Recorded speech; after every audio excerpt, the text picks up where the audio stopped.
நாடாளுமன்ற தேர்தலுக்கு முன்பு பாஜகவுக்கு இருந்த திமிரு வேறு, மைனாரிட்டி அரசான பிறகு இருக்கும் திமிரு வேறாக உள்ளது என்று அதிமுக முன்னாள் அமைச்சர் செல்லூர் ராஜு கூறியுள்ளார்.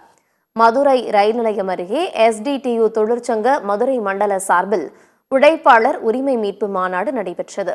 இதில் முன்னாள் அமைச்சர் செல்லூர் ராஜு கலந்து கொண்டு பேசியபோது, எம்ஜிஆர் ஜெயலலிதாவிற்கு பிறகு மக்கள் விரோத சட்டங்களை துணிவுடன் எதிர்க்கும் தலைவராக எடப்பாடி பழனிசாமி உள்ளார் என்று கூறினார்.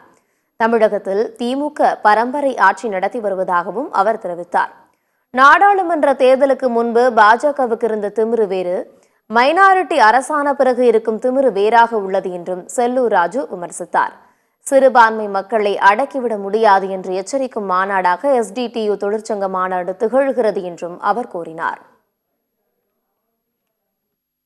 இன்றைக்கு மன்னர்புரத்துக்கு பிறகு இன்றைக்கு அரசியலில் ஒரு பரம்பரை ஆட்சியாக திராவிட முன்னேற்ற கழகத்துடைய தலைவர் கலைஞர் இருந்த அவர் மகன் இன்றைக்கு அவர் பேரன் நாளை கொள்ளு பேரன் என்று இன்றைக்கு தமிழகத்திலே வாழ்வோம் என்று இன்னைக்கு மாற்றுகிறார் என்றால் எந்த அளவுக்கு ஜனநாயகத்தை எனக்கு பல்துறையை தோண்டி புதைக்கிறார் என்பதை நீங்கள் புரிந்து கொள்ள வேண்டும்.